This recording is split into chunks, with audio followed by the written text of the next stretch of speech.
Olá, boa noite. Boa noite, seja bem-vindo ao Rede TV News. Depois de pouco mais de 2 meses, José Mauro Coelho renuncia ao cargo de presidente da Petrobras. A estatal já definiu um interino enquanto o definitivo não assume. E você vai ver também.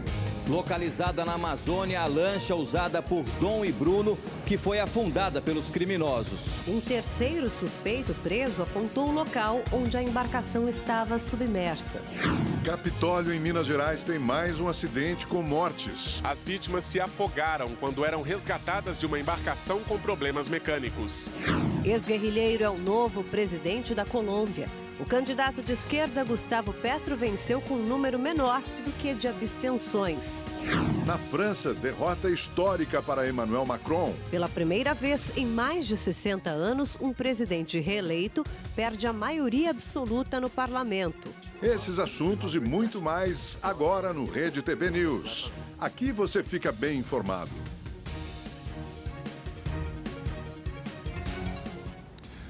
A Marinha do Brasil e a Polícia Civil de Minas Gerais investigam mais um acidente com mortes no Lago de Furnas, em Capitólio. Um homem de 62 anos e uma mulher de 22 se afogaram quando eram resgatados de uma embarcação com problemas mecânicos. Isamara Pereira, que morreu no acidente, publicou um vídeo nas redes sociais momentos antes da tragédia. Ela mostrou as águas do Lago de Furnas durante o passeio de lancha. Segundo testemunhas, a lancha em que a jovem estava teve problemas mecânicos e solicitou apoio. Uma embarcação com 10 pessoas foi até o local e, no momento do resgate dos passageiros, não suportou o peso e virou. Além de Isamara, Lauro Xavier Berbel Júnior, de 62 anos, morreu na noite do último sábado na região conhecida como Cachoeirinha. Os dois não conseguiram sair debaixo da embarcação e se afogaram. Os outros passageiros sofreram ferimentos leves. Hoje, investigadores e peritos voltaram ao local da tragédia. Estão diligenciando, visando identificar testemunhas e também ocupantes que eles estavam na lancha, verificar as condições que as embarcações se encontravam, se havia permissão para tal, se os pilotos eram capazes, aptos para estarem ali naquele momento. Isamara era do interior de Minas e estava com o noivo na lancha. Nas redes sociais, Marcelo Luciano lamentou a perda da companheira e disse que eles tinham planos de casar e ter filhos. Já Lauro Xavier era comerciante de Guarulhos, na Grande São Paulo. O acidente aconteceu 5 meses depois da tragédia que matou 10 pessoas após a queda de uma rocha na região dos Canyons. A investigação policial concluiu que o acidente ocorreu devido a causas naturais, sem influência humana. O prefeito de Capitólio lamentou as mortes do último sábado e prestou solidariedade às famílias das vítimas. A Marinha do Brasil informou que vai apurar causas, circunstâncias e responsabilidades da ocorrência. O inquérito da Polícia Civil ainda não tem prazo para ser concluído. Somente no final de tudo, com a perícia juntada aos autos, com a necrópsia juntada aos autos, com as oitivas e eventuais diligências cautelares que poderão ser produzidas, é que a polícia será capaz, terá subsídio científico para dar uma opinião final se vai indiciar ou não algum responsável. 7 pessoas ficaram feridas e 4 estão internadas em estado grave depois de um ônibus de turismo tombar numa rodovia do interior de Minas Gerais, próximo à cidade do Cerro. O coletivo, que transportava 42 passageiros, teria perdido os freios. O motorista não conseguiu fazer uma curva e acabou saindo da pista. As vítimas são fiéis de uma igreja evangélica que voltavam de um retiro. O ônibus ainda vai passar por perícia. Uma pessoa morreu e 33 ficaram feridas no capotamento de um ônibus na rodovia estadual PE-05, na cidade de Camaragibe, no Grande Recife. Segundo testemunhas, o motorista teve um mal súbito e o veículo virou. A empregada doméstica Maria da Conceição Cabral, de 54 anos, ficou presa às ferragens e não resistiu. As causas do acidente são investigadas. A Guarda Civil Metropolitana de São Paulo usou bombas de gás lacrimogêneo para controlar um grupo que tentou assaltar um casal e bloquear e saquear uma loja no centro da cidade na noite de domingo. Na confusão, moradores em situação de rua que estavam próximos ali ao local foram atingidos pelo gás e, de acordo com a prefeitura, os agentes reagiram depois de serem atacados pelo bando. Pelo menos 2 pessoas foram detidas depois dessa ação. Um vereador de Mangaratiba, no litoral sul do Rio de Janeiro, sofreu um atentado quando ia trabalhar em um hospital da Baixada Fluminense. Maí Araújo Bichara chegava ao trabalho neste hospital público de Duque de Caxias, na Baixada Fluminense, quando o carro dele foi atacado por 3 homens em 2 motos. Ele conseguiu fugir e os tiros só atingiram o veículo. Além de médico, o doutor Mair, do Republicanos, é vereador em Mangaratiba, no litoral sul do Rio de Janeiro. Agora à noite fui vítima de uma tentativa de homicídio, onde 3 homens armados em 2 motos pediu para me descer do carro, próximo ao local onde eu iria trabalhar. Graças a Deus, o Pai do Céu me deu esse livramento, eles alvejaram o carro, mas nada aconteceu comigo. A Polícia Civil disse que está em busca de imagens e testemunhas para identificar os autores do atentado. A Universidade Federal do Rio de Janeiro suspendeu as aulas no campi da URCA, que fica na Zona Sul, depois de identificar supostas ameaças feitas por um aluno do curso de Sistemas de Informação. Nos vídeos que foram publicados na internet, esse estudante revelou ter o desejo de realizar um massacre no local. Em nota, a Unirio disse que acionou os órgãos oficiais para investigar esse caso. Um policial civil de folga morreu baleado depois de reagir a um assalto em São José dos Campos, no interior de São Paulo. 3 homens chegam em frente ao mercado. Eles rendem os clientes que estão do lado de fora. O policial civil reage, mas acaba baleado por um dos assaltantes e cai entre 2 carros estacionados. Veja por outro ângulo o momento em que o criminoso atira. Gessé de Souza Rocha, de 57 anos, foi socorrido, mas não resistiu aos ferimentos. Até agora, ninguém foi preso. Um incêndio de grandes proporções atingiu um galpão de reciclagem que fica em Guarulhos, na Grande São Paulo. 14 viaturas e 50 bombeiros foram enviados até o local para combater as chamas. Um deles teve queimaduras na perna e recebeu alta já do hospital. O local é próximo ao Aeroporto Internacional de Cumbica. Nenhum voo foi afetado.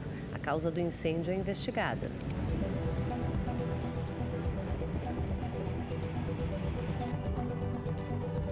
Em Simões Filho, na Bahia, outro incêndio em uma empresa de resíduos químicos deixou 3 feridos. Uma pessoa inalou fumaça, outra teve queimaduras e uma terceira se feriu ao cair enquanto fugia do fogo. O estado de saúde delas não foi divulgado. Uma perícia foi feita no local para tentar identificar a causa do incêndio.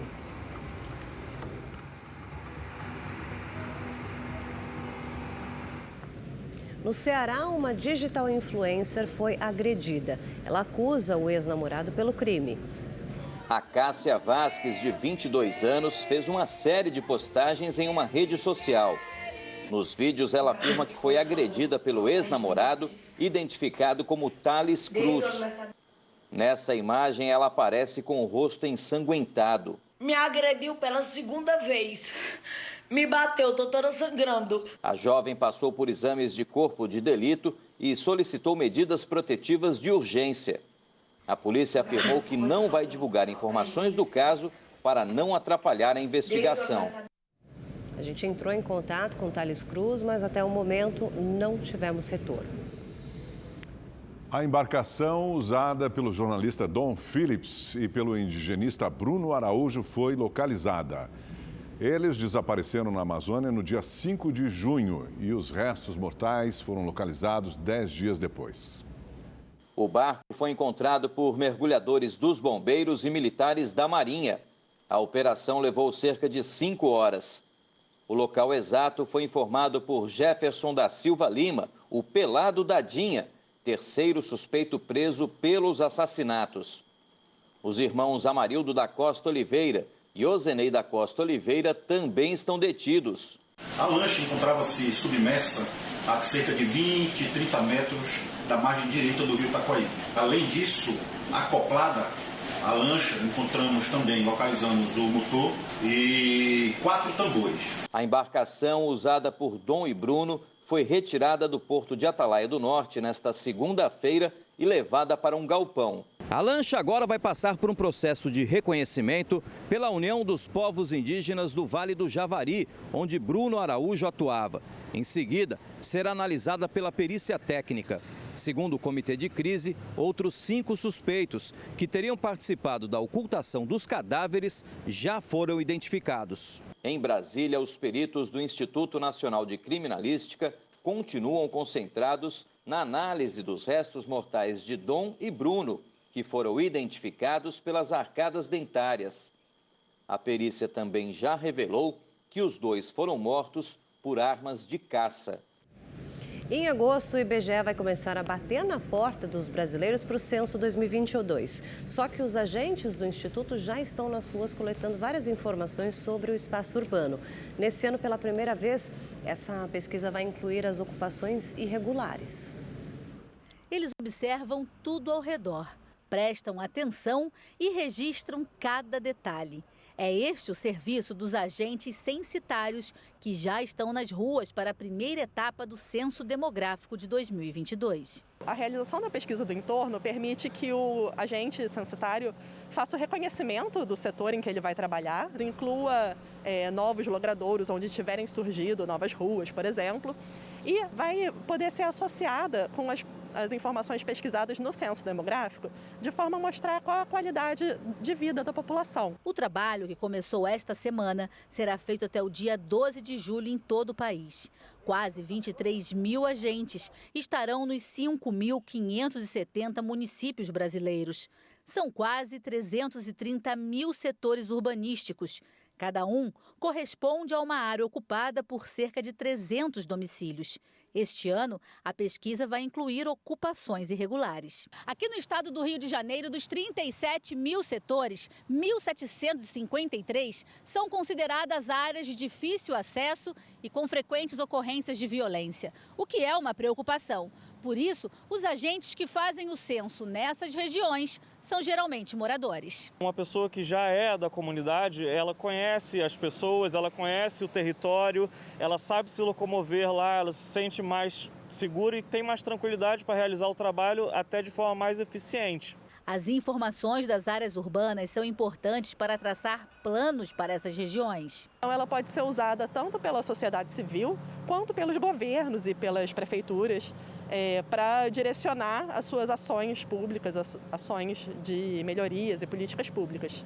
A fase de entrevistas porta a porta terá início no primeiro dia de agosto. O IBGE estima que 215 milhões de brasileiros, em mais de 70 milhões de domicílios, sejam visitados. O Rede TV News faz uma rápida pausa de apenas 30 segundos. A gente volta já, rapidinho.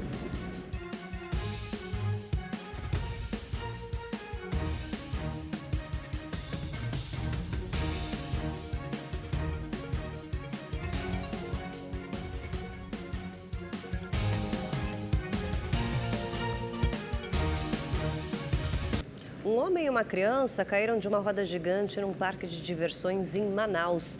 As imagens gravadas por uma pessoa que também estava no brinquedo mostram o momento em que eles despencam ali de uma altura de 3 metros. Apesar do susto, ninguém se machucou. Em nota, a prefeitura da cidade disse apenas que cedeu esse espaço e que o Corpo de Bombeiros é o responsável por fiscalizar a segurança desse tipo de evento. Um homem teve um ataque de fúria e destruiu o próprio carro após ter sido flagrado sem habilitação em uma blitz de trânsito em Salvador. O homem surtou quando soube que o carro seria apreendido. Com uma caixa de som, ele quebrou o veículo. O motorista ainda subiu no carro para amassar a lataria. Segundo a Superintendência de Trânsito de Salvador, apesar de ter a documentação do carro em dia, o veículo foi apreendido porque o condutor não é habilitado. Em Cariacica, na Grande Vitória, flagrante de um roubo de carro. A mulher estaciona em frente à casa onde mora. Ela retira alguns pertences do porta-malas quando é abordada por um assaltante armado. O bandido pega a chave do carro e foge. A polícia ainda não localizou o criminoso nem o veículo. Na série de entrevistas com os pré-candidatos ao governo de São Paulo, o jornalista Mauro Tagliaferri conversou com o ex-ministro da Educação, Abraham Weintraub, do PMB. Entre os temas, a segurança pública. Vamos ver. Primeira coisa, resgatar e valorizar a Força Pública de São Paulo no modelo que você tem das polícias italianas, polícia do Chile, polícia de vários países com criminalidade baixa. Quem puder fechar um bairro, fechar uma rua, fechar a sua região, você que quiser pode fechar, desde que não atrapalhe muito o trânsito. A gente vai fechar os bairros e colocar segurança, se for o caso, humilde, pessoal que não tem grana para manter, policial em 3, 4 ruas com guarita, e para entrar basta se identificar à noite, necessariamente. Acaba o funk, acaba o assalto, você dorme em paz. O Ministério da Educação anunciou uma parceria com a Google para facilitar o acesso a ferramentas gratuitas na internet para apoio acadêmico por professores e alunos. A empresa americana vai utilizar a plataforma MacPlace do governo federal, onde serão disponibilizados os programas. Também durante a cerimônia no Palácio do Planalto, em Brasília, o presidente Jair Bolsonaro apresentou a Política Nacional para a Recuperação da Educação Básica, que vai implementar estratégias, programas e ações para evitar a evasão e o abandono escolar na educação básica. A gente volta já já com todas as informações sobre a renúncia do presidente da Petrobras, os novos nomes e também a repercussão em Brasília. O Rede TV News faz uma rápida pausa. Voltamos já.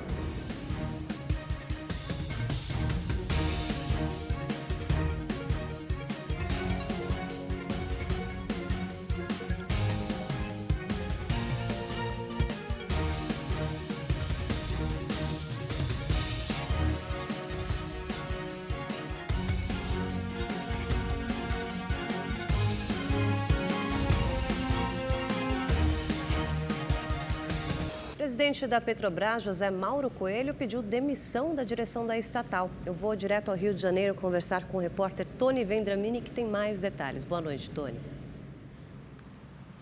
Boa noite, Érica. Boa noite, Augusto. Boa noite a todos. Pois é, José Mauro Coelho deixou a presidência da Petrobras 68 dias depois de assumir o cargo. O anúncio da renúncia acontece em meio à pressão para conter a alta dos combustíveis. Lembrando que na semana passada a empresa anunciou um novo reajuste nos preços da gasolina e do diesel. A saída de José Mauro Coelho já era esperada desde que o Ministério de Minas e Energia anunciou que Caio Paz de Andrade havia sido indicado para presidir a empresa. Ele deve assumir o cargo nos próximos dias. Vamos ver na reportagem.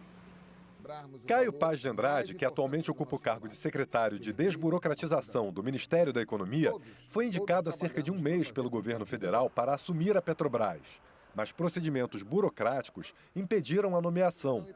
Ele tem formação em comunicação social pela Universidade Paulista, pós-graduação em administração e gestão por Harvard e é mestre em administração de empresas pela Universidade Duke, também nos Estados Unidos.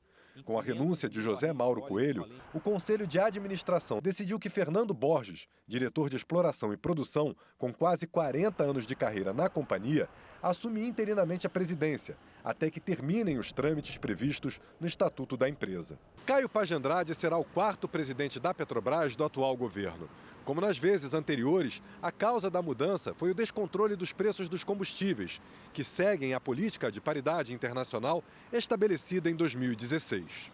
Essa política, adotada durante o governo do presidente Michel Temer, segue os critérios de variação dos preços do barril de petróleo e do dólar, que sofreram forte alta desde o início da pandemia e do conflito na Ucrânia. Em maio, ao anunciar a escolha de Paz de Andrade, o Ministério de Minas e Energia já reconhecia o impacto de diversos fatores geopolíticos sobre os preços, não só da gasolina e do diesel, mas também de todos os componentes energéticos.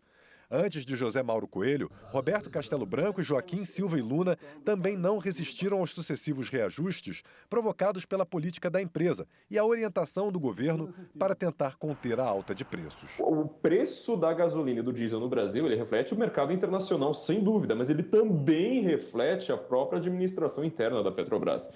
Isso que precisa ficar bem claro. Rede TV News já está de volta com mais informações sobre a demissão do presidente da Petrobras. O presidente da Câmara dos Deputados, Arthur Lira, está reunido nesse momento, inclusive com líderes de partidos, para discutir a política de preços da estatal. O Igor Damasceno está lá ao vivo, ele tem mais detalhes dessa reunião. Eu queria saber, Igor, conta para a gente quais são as propostas aí, as discussões dessa noite. São vários pontos, Érica. Boa noite a você, Augusto, também a todos que nos acompanham. Mas a principal proposta defendida hoje pelo presidente da Câmara dos Deputados é o aumento da taxação de lucros da Petrobras. Arthur Lira defende dobrar a CSLL, que é a contribuição social sobre lucro líquido para a empresa. Hoje, a Petrobras paga uma alíquota geral de 9%. Essa arrecadação a mais seria usada com medidas compensatórias, como um subsídio para assegurar, por exemplo, o preço do óleo diesel. Outro tema previsto para ser discutido nessa reunião é a abertura de uma CPI para investigar a política de preço da Petrobras. A renúncia do presidente da empresa não foi suficiente para diminuir a pressão por uma comissão parlamentar de inquérito. Vamos acompanhar na reportagem. Os governistas sustentam que a comissão parlamentar de inquérito é para investigar a legalidade do novo aumento do preço dos combustíveis.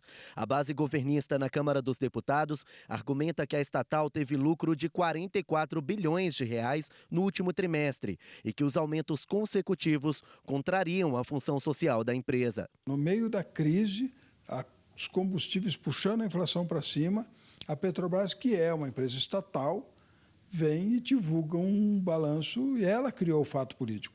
A divulgação do balanço da Petrobras é que criou toda essa reação em torno da política de preço da empresa. E é o que nós temos que agora averiguar. A oposição disse que é contra a instalação de uma CPI. A crise envolvendo a petroleira pode acelerar também a confirmação de Caio Mário Paes de Andrade para assumir o comando da estatal. Segundo Ricardo Barros, o nome dele já começou a ser discutido pelo Conselho de Administração da Petrobras. O novo indicado é a aposta do governo na tentativa de conter os preços dos combustíveis. Bom, e outro tema que está em discussão nesse momento aqui na residência oficial da Câmara dos Deputados é a proposta de emenda já aprovada no Senado Federal que prevê benefícios tributários sobre os biocombustíveis. O texto é de autoria do senador Fernando Bezerra, do MDB de Pernambuco, e serve para assegurar a competitividade ao etanol em relação à gasolina. Isso depois da aprovação do projeto de lei que prevê um teto do ICMS em 17%. Esse tema já deve começar a ser analisado pelos deputados federais já nos próximos dias. Igor Damasceno, ao vivo de Brasília, para o Rede TV News. Obrigado, Igor. E o pedido de demissão de José Mauro Coelho, da presidência da Petrobras, é assunto para o Rodada de Opinião.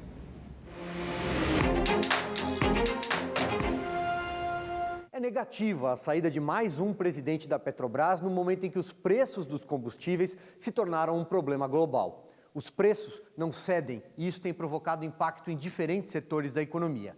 Também se tornou um fator de desgaste permanente do governo, porque, repito, apesar de ser um dilema mundial, no Brasil estamos a poucos meses das eleições. Aliás, não fosse pelo calendário da política, seria uma ótima hora para se enfrentar o debate sobre a privatização da Petrobras, algo que só vai acontecer nos próximos anos, e isso se o presidente Jair Bolsonaro for reeleito e o Congresso um dia topar. Por falar em mistura de Petrobras com política, resta ainda a triste memória de quando a empresa foi pilhada pelo partido que estava no poder. Era o PT.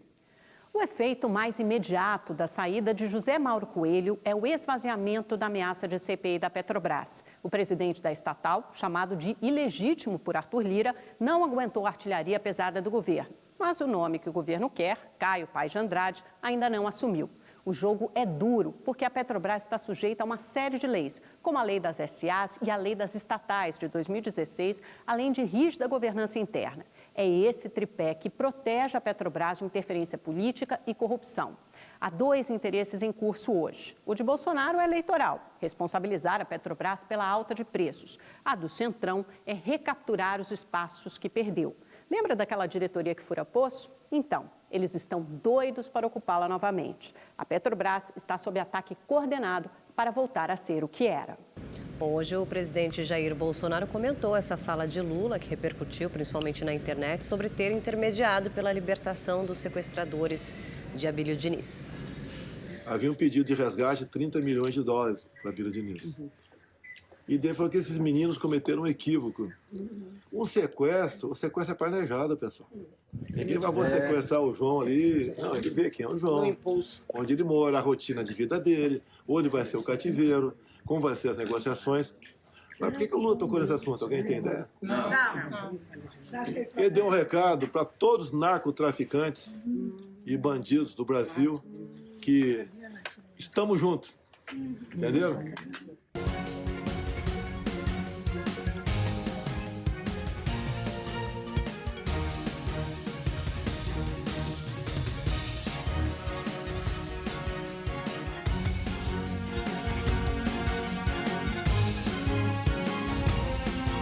Rede TV News de volta. Olha, 3 pessoas ficaram feridas e 17 foram presas durante uma briga entre torcidas organizadas do Corinthians e do Goiás na Marginal Tietê, em São Paulo. Vídeos que circulam nas redes sociais mostram os torcedores correndo ali pela Marginal com pedaços de madeira e pedras também. Com essa confusão, a pista local teve que ser interditada. A briga teria sido agendada pela internet e o confronto envolveu 200 pessoas. Dos 17 presos, 14 eram da torcida jovem do Goiás e os outros 3 da Gaviões da Fiel do Corinthians. E o Rede TV News fica por aqui. Uma ótima noite para você. Boa noite, a gente se vê amanhã, 7h30 da noite.